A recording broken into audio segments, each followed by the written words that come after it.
8,000 करोड़ किसका है ये भाजपा का है, कांग्रेस का है? कहां से लाए आप? आपने इस प्रदेश को कर्ज में डालकर आप 2 दिन नहीं जा पाते वहां पर, 2 दिन में भाग आते हैं। क्यों नहीं गैरसैंण को राजधानी बनाते? फिर खर्च क्यों किया? तब क्यों नहीं रोका? और अगर जब खर्च किया उत्तराखंड की जनता का तो फिर जाते क्यों नहीं हो? और इस बार भाजपा को भी कहना चाहती हूँ, कांग्रेस को भी, तुमने जो 8,000 करोड़ का हिसाब चाहिए, हिसाब। और 2 अस्थायी राजधानियों का असंवैधानिक रूप से खर्चा किया जा रहा है। 11वां सत्र वहाँ हो चुके हैं। यहाँ पे भी आपने 2 साल के लिए राजधानी बनाई थी गैरसैंण में, यहाँ देहरादून में, और वो आज तक चल रही है। आपकी राजधानी है कहाँ उत्तराखंड की? अगर बच्चे को जीएस के पेपर में पूछा जाता है कि आपकी राजधानी कहाँ है, तो वो जवाब देगा देहरादून या भराड़ीसैंण गैरसैंण, दोनों अस्थायी राजधानी। कम से कम 11 विधायक जो 2 बार रह चुके हैं, जिनकी बीजेपी ने टिकट काटी, कांग्रेस ने टिकट काटी। कुछ ऐसे लोग हैं जो बेचारे आज तक 10 साल से बस्ता ढो रहे हैं, 20-20 साल से, उनको टिकट नहीं देते। तो इसलिए उनका एक संगठन बनने जा रहा है और बहुत जल्दी अनाउंस होगा और नाम के साथ होगा। और अभी मेरे कुछ लोगों को धामी फोन करने लग गया है। कल ही मुझे पता चला एक कैंडिडेट को धामी ने फोन किया है। तो धामी भाई सुन ले मेरी बात, फोन करने की जरूरत नहीं, मेरे कैंडिडेटों को बता दिया, फिर आमने सामने युद्ध होगा, आमने सामने। प्लेन पहाड़ की खाई भी खोदी जा रही है, कौन खोद रहा है? केवल वोट की राजनीति करते हैं, चाहे जो भी हो, वो धर्म के नाम पे करते हो, क्षेत्र के नाम पे करते हो, हम इसका विरोध करते हैं। मेरे पास सोना, चांदी, जमीन, जायदाद, मेरा एक बेटा है, उसके लिए किराए की व्यवस्था कर दूंगी कि वो किराए पर अपना गुजारा कर ले। जो भी मैंने कमा रखा है 25-30 साल में, मैं सब कुछ बेचकर जिस उत्तराखंड राज्य को बचाने के लिए लगाऊंगी, क्योंकि तब भी बेचा था मकान और अब भी बेचेंगे, और तब भी राज्य बचाने के लिए, लेने के लिए लड़ाई लड़ी थी, और आज राज्य बचाने के लिए लड़ेंगे। विकल्प वो कौन सा है? क्या यूकेडी को आप बढ़ावा देंगी या फिर अपना अलग कुछ, या फिर इनको निर्दलीय लड़ाएंगी? यूकेडी के लोग जो उत्तराखंड में शहीद स्थल बैठ रहे हैं, वो हम लोग को आंदोलनकारी समझते ही नहीं है। बस दिल्ली, गुड़गांव, रुड़की के जो लोगों ने आंदोलन किया उनको आंदोलनकारी नहीं मानते हो, जो कि हमने 6 साल लगाए। आपने यहाँ आंदोलन किया, हमने दिल्ली दरबार किया। भाई सारे मंत्रियों के हम जाते थे, प्रधानमंत्री के हम गए। क्या आपको कष्ट है? आपको देहरादून राजधानी चाहिए तो आप विधानसभा में पास करके भेज दीजिए भारत सरकार को। कौन जीतने वाला है यूकेडी में? कम से कम मेरे पास आज 15-20 लोग ऐसे हैं जिनके चेहरे बोलते हैं, जनता बोलती है उनके लिए। जमीनी कार्यकर्ता जो जनता बोल रही कि इनको हम वोट देंगे। कोई वोट चोरी करता है, कोई मैदान पहाड़ करता है, कोई धर्म की राजनीति करता है, कोई संप्रदाय की करता है, कोई जाति की करता है। ये सब उत्तराखंड में क्या इसी तरह का हमारे प्रधानमंत्री जी राज्य देखना चाहते थे इसको? ये कहते थे कि ये दशक उत्तराखंड का होगा। क्या यही दशक का हमारा? ये इतने नंगे नेता है, इतने बड़े नंगे नेता है, मतलब इधर क्या मतलब आंदोलन का? मैंने तो पिछली बार गांधी पार्क में आंदोलन शुरू करा दिया था। और मैं कह देना चाहती हूँ धामी भाई, आंदोलन के लिए कोई अच्छी सी जगह दे दो, नहीं तो मैं गांधी पार्क बना दूंगी आंदोलनकारी स्थल। नमस्कार दोस्तों, आप देख रहे हैं द न्यूज वाला नेटवर्क। इस वक्त हम मौजूद है एकता विहार में। देहरादून का धरना स्पॉट है ये, और आप देख सकते हैं यहाँ अनेकों टेंट लगे हुए हैं। मैं बात करूं, पीछे जो मेरे टेंट लगा है, ये गैरसैंण को राजधानी बनाने के लिए टेंट है, और इस अनशन को आज 80 दिन हो गए हैं। वहाँ पे एकता मंच का, जिन्हें 160 दिन हो गए हैं, जब आप देख रहे होंगे कि वो परेड ग्राउंड में धरना स्थल में चले गए हैं। और ये नया एक जुड़ा है मेडिकल लैब टेक्नीशियंस का, इनको भी 8 दिन हो गए हैं। और पीआरडी वाले, इनको भी 3 महीने से ज्यादा हो गए हैं। दीदी आज यहाँ पे आई हैं एकता मंच में, नेता लोग नहीं आते, जिनको आना चाहिए वो नहीं आते, आप आई हैं। देखिए, मैं तो पीछे भी मुझे कई बार फोन आया, मुझे पहले भी आना चाहिए था। और मैंने पिछली बार 2021-22 में, ये सब पीआरडी जवान भी हैं, गैरसैंण वाले भी हैं, कम से कम 32 तरह के आंदोलन हुए इस प्रदेश में। और हर आंदोलन में 250, 300, 1600 लोग भी, आशाएं हो, आंगनबाड़ी हो, पीआरडी जवान हो, फार्मासिस्ट हो, इंजीनियर्स हो, टीचर्स हो, कितने लोग हों, हर तरह के लोगों को मैंने यहाँ पर प्रॉपर, मैं रोज खाना लाती थी, रोज आती थी। और इस बीच में थोड़ा सा व्यस्त हूँ, क्योंकि मेरा काम मध्य प्रदेश में भी है, मिर्जापुर में भी है, और थोड़ा मेरा छोटा बच्चा भी अभी छुट्टियों में आया था, और काफ़ी दिन से मैं आना चाह रही थी, नहीं आ पाई। और आज मैं एकता विहार में हूँ। गैरसैंण आज मनमोहन शर्मा जी ने मौन व्रत रखा है, और आप हमारे अधिकारी विनोद प्रसाद रतूड़ी जी हैं, और जो काफी 80 दिन, आज 80 दिन हो गए पूरे क्रमिक अनशन पे हैं। और इन्होंने गैर शरण में, अभी मैं एक जज साहब को सुन रही थी, 8,000 करोड़ रुपए खर्च है वहां, 8,000 करोड़ रुपया हो चुका है। थपयाल जी जिसका मैं इंटरव्यू सुन रही थी, मैं पूछना चाह रही हूँ कि 8,000 करोड़ किसका है? ये भाजपा का है, कांग्रेस का है? कहां से लाए आप? आपने इस प्रदेश को कर्ज में डालकर आप 2 दिन नहीं जा पाते वहां पर, 2 दिन में भाग आते हैं। क्यों नहीं गैरसैंण को राजधानी बनाते? फिर खर्च क्यों किया? तब क्यों नहीं रोका? और अगर जब खर्च किया उत्तराखंड की जनता का, तो फिर जाते क्यों नहीं हो?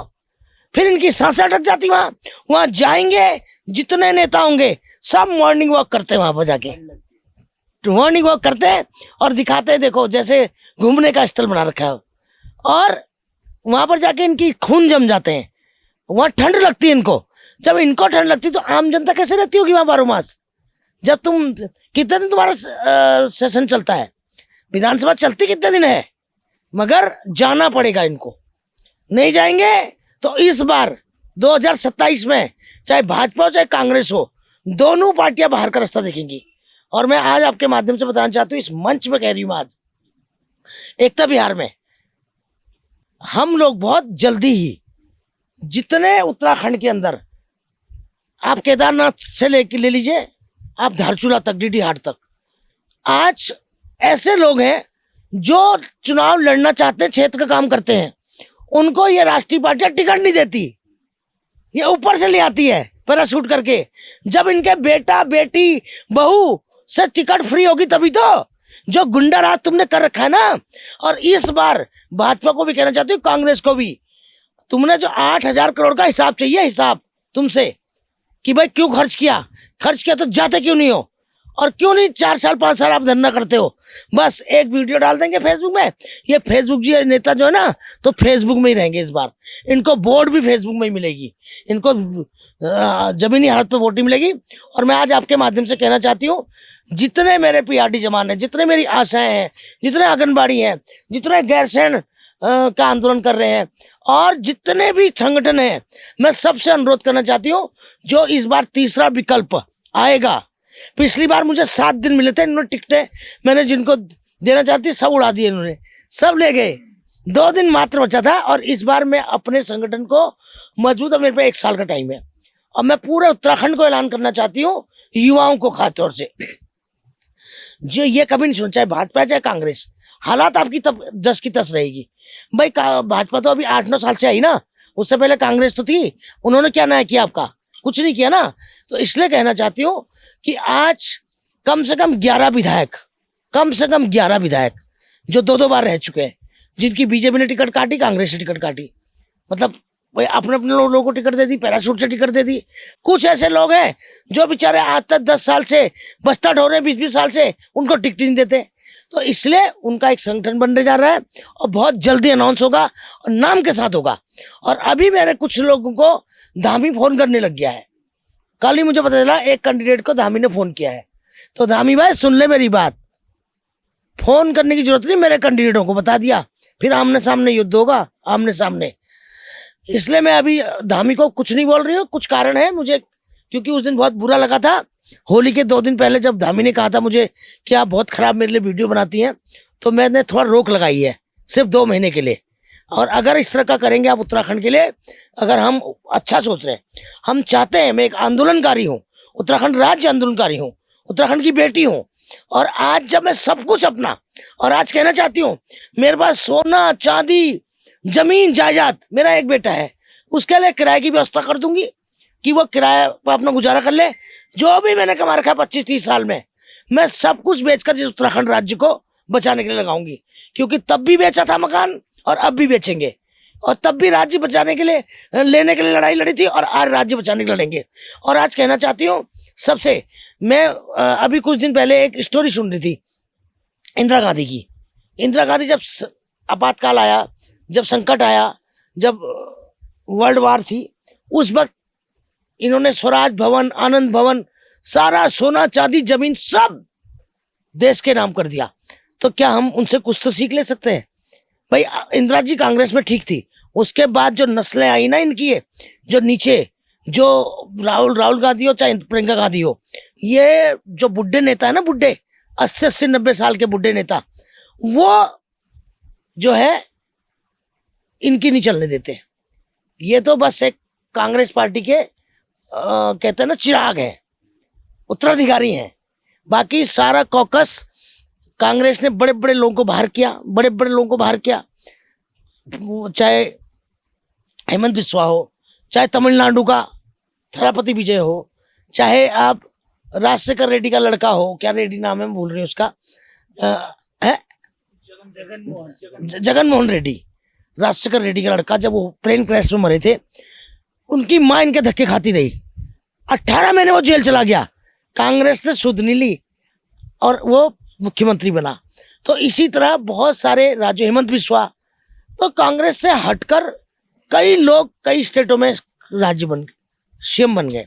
तो आज मैं आपके माध्यम से यही कहना चाह रही हूँ, मेरी लड़ाई, जितना भी जीवन मेरा बचा है, मेरी लड़ाई इस राज्य के युवाओं के लिए, महिला सुरक्षा के लिए, युवाओं के लिए मेरा जीवन है। और 14 मई के बाद मैं अपने नए वर्ष, मेरी 55 कंप्लीट हुए, उसके बाद मैंने एक एक दिन इस राज्य के लिए मैं अपना बलिदान दूंगी, हर तरीके से, तन मन धन सब।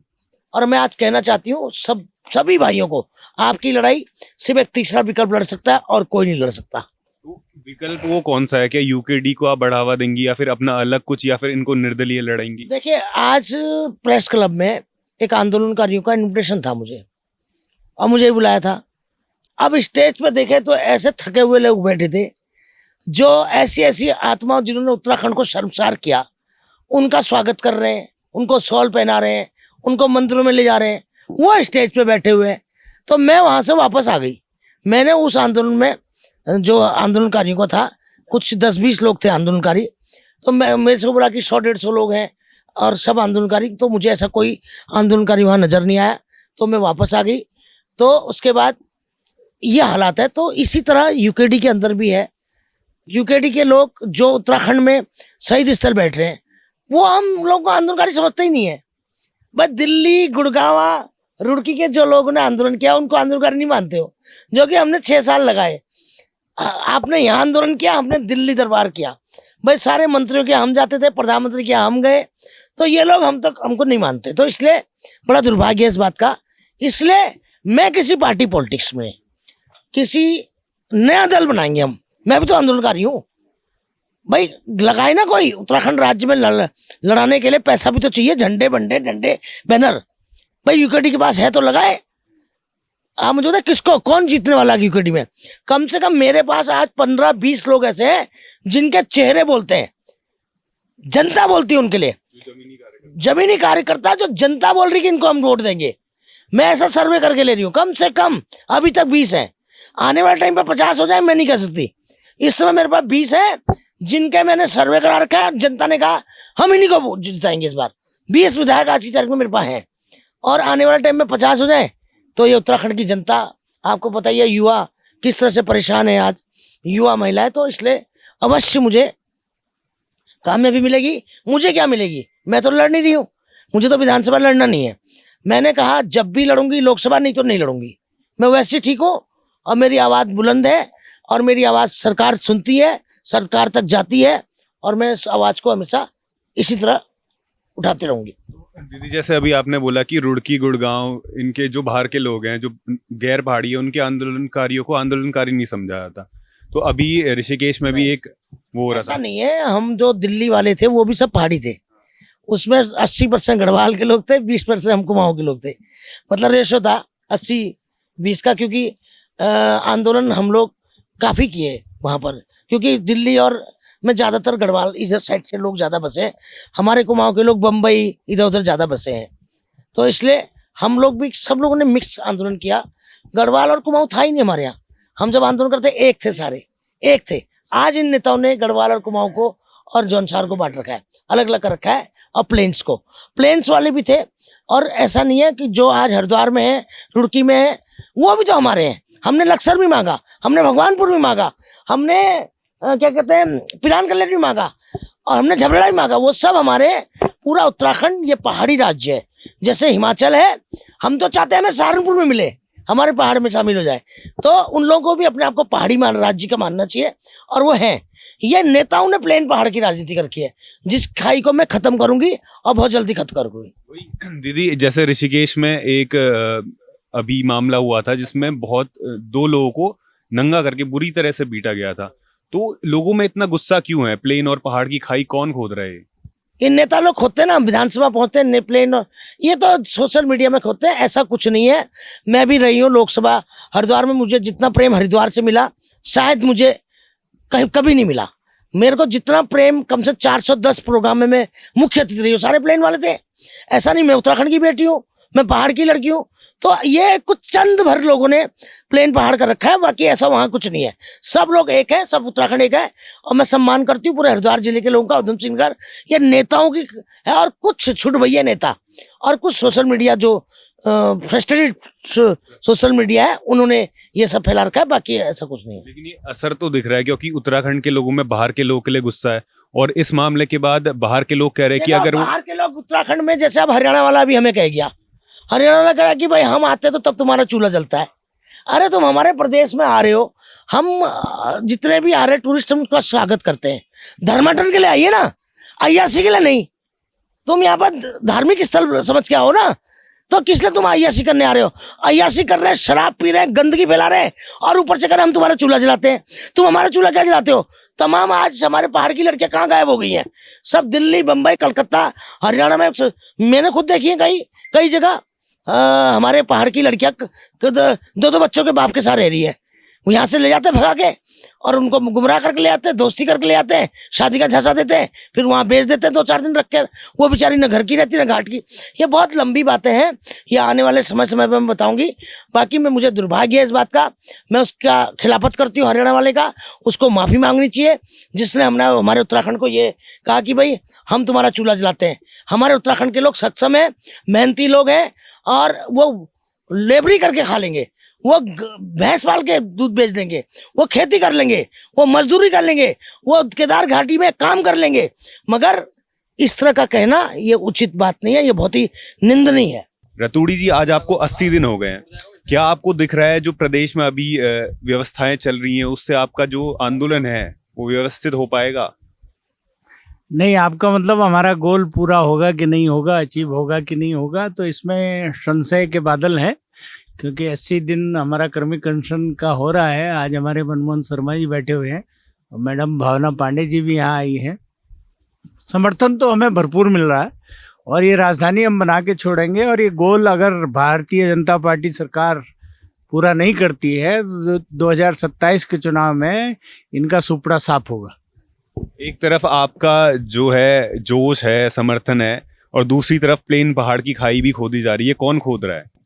ये देखिए, तो नेताओं का काम होता है। वो जो है कभी धर्म की राजनीति, कभी क्षेत्र की राजनीति, कभी जो है प्लेन पहाड़ की राजनीति। ये हमारे संविधान में सबको अधिकार है। We the people of India having solemnly resolved to constitute India into a sovereign socialist secular democratic republic and to insure fraternity. जो भारत के लोग हैं वो कहीं भी जाके बिजनेस कर सकते हैं, कहीं भी रह सकते हैं, उसमें कहीं कोई रोक नहीं है हमारे स्टेट में। और ये गलत कहते हैं कि केवल वोट की राजनीति करते हैं, चाहे जो भी हो, वो धर्म के नाम पे करते हो, क्षेत्र के नाम पे करते हो, हम इसका विरोध करते हैं। हमारे केवल एक डिमांड है कि 25 साल हो गए इस प्रदेश में 2 अस्थायी राजधानियां हैं, जबकि भारत के संविधान के आर्टिकल 2, आर्टिकल 3, आर्टिकल 12 में टेम्परेरी कैपिटल का कोई प्रोविजन नहीं है। और 2 अस्थायी राजधानियों का असंवैधानिक रूप से खर्चा किया जा रहा है। 11वां सत्र वहाँ हो चुके हैं। यहाँ पे भी आपने 2 साल के लिए राजधानी बनाई थी गैरसैंण में, यहाँ देहरादून में, और वो आज तक चल रही है। आपकी राजधानी है कहाँ उत्तराखंड की? अगर बच्चे को जीएस के पेपर में पूछा जाता है कि आपकी राजधानी कहाँ है, तो वो जवाब देगा देहरादून या भराड़ीसैंण गैरसैंण, दोनों अस्थायी राजधानी। जबकि भारत के संविधान में जो सरकारें, चाहे वो केंद्र की सरकारें रही हो, चाहे यहाँ की सरकार रही हो, राज्य की सरकारें कांग्रेस भाजपा की रही हो, चाहे जो है केंद्र में भी कांग्रेस भाजपा की सरकार रही, इन्होंने क्या एक छोटे से राज्य को, जिसमें 42 शहादतें हुई थी राज्य के लिए प्राप्ति के लिए, और राजधानी के लिए भी एक शहादत हो गई है। उन्होंने क्या ये सोचा नहीं कि आप असंवैधानिक काम कर रहे हैं? इतने जजेज हैं आपके पास, इतने आपके पास गवर्नमेंट एडवोकेट होते हैं, एडवोकेट जनरल होते हैं, क्या कर रहे हैं भाई? क्या क्या आपको कष्ट है? आपको देहरादून राजधानी चाहिए तो आप विधानसभा में पास करके भेज दीजिए भारत सरकार को। ये हमारा कहना है। सवाल ये है कि लोग ये बातें करते हैं कि कांग्रेस ने लोगों को जातियों में बांट दिया, बीजेपी ने धर्म में बांट दिया, और अभी उत्तराखंड में जो चल रहा है यूकेडी ने लोगों को प्लेन पहाड़ में बांट दिया। आप इससे सहमत हैं? हाँ या ना कैसे कहेंगे? सब गलत है। भारत का संविधान इस तरह की कहीं कोई मर्यादा या इस तरह की कोई बात कहता नहीं। ठीक है, आप अपनी फंडामेंटल ड्यूटीज देखिए जो हमारी 51A आर्टिकल में बताई गई है, उनमें आप देखें तो उनमें कहीं नहीं कहा गया कि आप धर्म के नाम पे, जाति के नाम पे आपकी ड्यूटी है बांटना। लेकिन नेताओं ने अपने वोटों की खातिर और जनता को गुमराह करके, कभी कोई वोट चोरी की बात करता है, कोई वोट चोरी करता है, कोई मैदान पहाड़ करता है, कोई धर्म की राजनीति करता है, कोई संप्रदाय की करता है, कोई जाति की करता है। ये सब उत्तराखंड में क्या इसी तरह का हमारे प्रधानमंत्री जी राज्य देखना चाहते थे इसको? ये कहते थे कि ये दशक उत्तराखंड का होगा। क्या यही दशक का हमारा? मैं प्रधानमंत्री जी को भी ये पूछता हूँ। मतलब आप मानते हैं कि ये नेताओं का किया धरा है? बिल्कुल। कर्णधार कौन है? पॉलिटिकल एग्जीक्यूटिव ने पूरे प्रदेश को डुबा दिया है। करप्शन देखिए आप, माफिया इसमें देखिए, भू माफिया और लकड़ी माफिया, शराब माफिया। जैसे हमारी बहन कह रही थी, अब छोटी है मुझसे तो छोटी बहन कहूँगा उनको, भावना जी को, वो जो है, आप मीडिया को देखिए, मीडिया को कैसा हाल कर दिया। आप जैसे सोशल मीडिया वाले या जो छोटे छोटे हमारे चैनल हैं, उन्हीं के सारे थोड़ा बहुत जान बची है अभी भी मीडिया की। बाकी जो मेन स्ट्रीम मीडिया है वो क्या कर रहा है?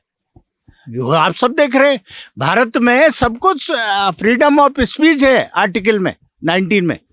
फ्रीडम ऑफ स्पीच रही क्या?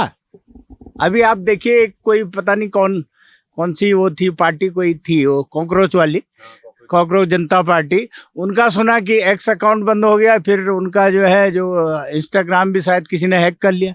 तो ये कैसे हो रहा है भाई? क्यों हो रहा है? क्या यहाँ के उत्तराखंड में सबसे ज्यादा बेरोजगारी की दर एक अनुमान के अनुसार, एक सर्वे के अनुसार, वो शायद सरकारी सर्वे है, उत्तराखंड में है। तो क्या यहाँ के लोग अपनी आवाज न उठाएं? क्या पेपर लीक होते हैं? यहाँ भी हुए, और अभी नीट का पेपर आपके सामने है। क्या बच्चे अपनी आवाज न उठाएं? क्या आत्महत्या करें केवल? क्या दुख नहीं होता है? क्या वो हमारे बच्चे हैं? हमारे बच्चे नहीं हैं क्या? पॉलिटिशियन के बच्चे कहाँ जाके पढ़ते हैं? कहाँ जाके पढ़ते हैं? कोई विदेशों में पढ़ रहा, कोई बड़े उसमें पढ़ रहा, और हमारे बच्चे अभी परसों नरसों कहीं वहाँ का राजस्थान का देख रहा था मैं, या कहीं और का था, वो बच्चे ने आत्महत्या कर ली कि मेरे तो 720 नंबर 720 में से 650 आ रहे थे, और वो क्योंकि पेपर जो है वो हो गया, कैंसिल हो गया नीट का पेपर, उसने आत्महत्या कर ली। क्या है भाई ये? क्या है? क्या आपको उन बच्चों को देख के दया नहीं आती जो इतनी बड़ी बड़ी अपनी जमीनें बेचकर उसके माँ बाप उसको जो है ट्यूशन कराते हैं, उसमें आपके पेपर लीक हो जाते हैं? और एक बार होता तो चलो मानते, 1 2 3 बार। उत्तराखंड में कितनी बार पेपर लीक हुए? क्या हुआ उसमें? उत्तराखंड की विधानसभा में बाहर के लोग क्यों लगे हैं पिछले दरवाजे से? ये प्रश्न है। विधानसभा अध्यक्ष जो भी रहे हो, क्या आपने ऐसा राज्य मांगा था? आप भी उत्तराखंड के हो। हमारी जो बहन है भावना पांडे जी, वो भी उत्तराखंड की, उनको भी दर्द है। ये पीड़ा है आम जनता की, और राजधानी आप नहीं दे पा रहे हो भाई। हमारा ये मानना है कि अगर आप गैरसैंण को राजधानी बनाते हो, that will be the first step for reverse migration. तो दोस्तों, आज 80 दिन हो गए हैं गैरसैंण को राजधानी बनाने की मांग को लेकर, और क्रमिक अनशन को लेकर 80 दिन हो गए हैं। और आप और भी देख सकते हैं, जैसे एकता मंच था, उनको 160 दिन से ऊपर हो गए हैं।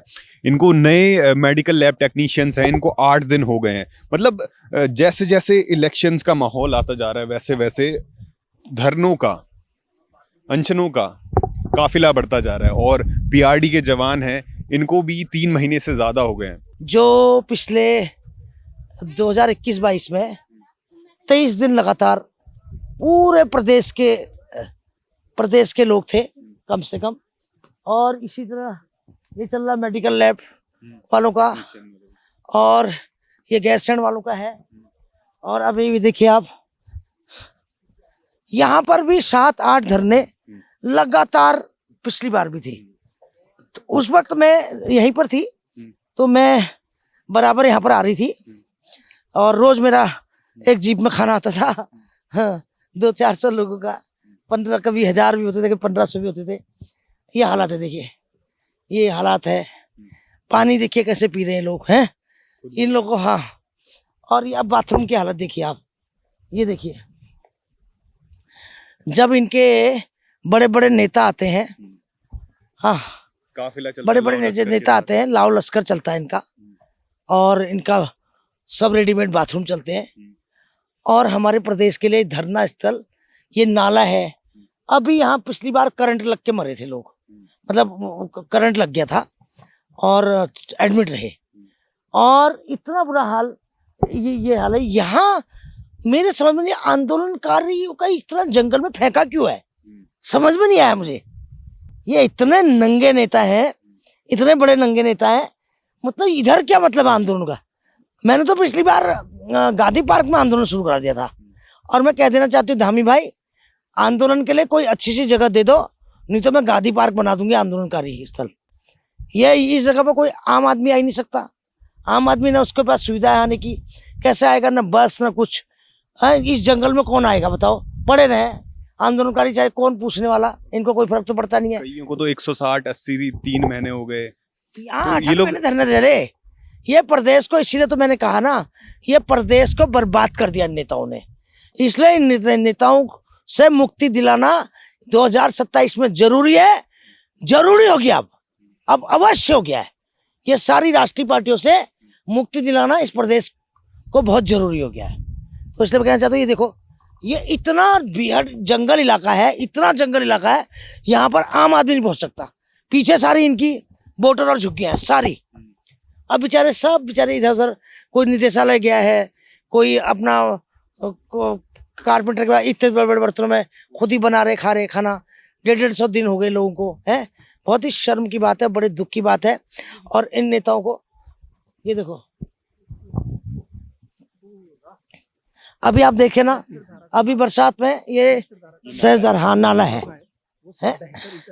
ये सहजधारा का सारा गंदगी जो है ना, ये यहाँ बह के आ रही है।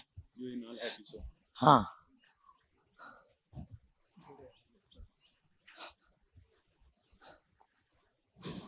अभी बरसात में आप देखना, ये अभी भी इतनी गंदगी आ रही है। सब ये सहजधारा लोग देखो, ये सब वहां से गंदगी आ रही, देखो ये सब ये नाला है, ओपन सीवर। और ये अभी बरसात में इतना बुरा हाल होगा, हाँ सब भरेगा, सांप कीड़े सब, मतलब बहुत ही बुरा। मैं तो कह रही हूँ नेताओं का ना इतना अंत खराब होगा, इतना अंत खराब होगा, देखा मतलब भगवान ही, देवभूमि के लोगों को जिस तरह से तुमने किया है ना, जिस तरह से तुम लोगों ने किया है, नरक है। हाँ हाँ, तो इसीलिए मैं कह रही हूँ ना कि इन लोगों को पाप लगना जरूरी है। पाप क्या लगना, इस बार गलती हम लोगों की भी है, और हम लोग जो है ऐसी राष्ट्रीय पार्टी को बार बार मौका देते हैं। पिछली बार भी तो आंदोलन किए, फिर कैसे मौका दे दिया। आज कम से कम 2-2.5 लाख लोग हैं ऐसे जो आंदोलनरत है। इतने तो आरएसएस के वॉलंटियर भी नहीं है।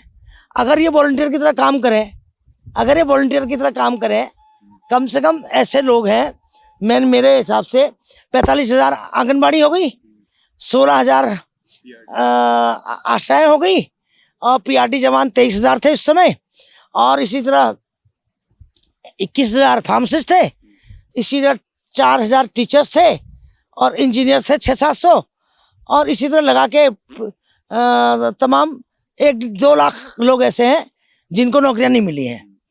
और अभी आपने देखा होगा वो जो नर्सेज वाले थे, वो बच्चे भी।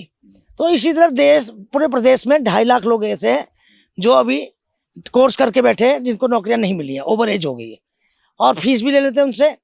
तो अगर वही वॉलंटियर का काम करें एक तीसरे विकल्प के लिए, तो मैं समझती हूँ कि भाजपा को हम बाहर का रास्ता दिखा दें, कांग्रेस को। बिल्कुल। तो दोस्तों ये थी भावना पांडे जी, आज एकता विहार में आई थी और जो भी धरने स्पॉट में बैठे हुए हैं, चाहे वो नरसिंह एकता मंच वाले हो, गैरसैंण को राजधानी बनाने वाले और पीआरडी जवान और अभी नए जुड़े हैं लैब टेक्नीशियन, इनको बहुत सारे दिन हो गए उनको देख रेख करने आई थी, खाना खिलाया। लेकिन आप देख सकते हैं पीछे जो ये शहसधारा का पूरा ड्रेनेज है, नाला है, उसकी वजह से यहाँ पे बहुत दिक्कतें आती है और जो टेंट में इतनी धूप में बैठे हैं लोग धरना में, इनको बहुत ज़्यादा दिक्कतें आती है। रात को मच्छर हैं, सांप आते हैं और आने वाले समय में क्योंकि गर्मियां और ज़्यादा बढ़ रही है तो इनको और भी दिक्कतें आने वाली हैं। इनके साथ हम बने रहेंगे और आप हमारे साथ बने रहिए द न्यूज़ वाला नेटवर्क। धन्यवाद।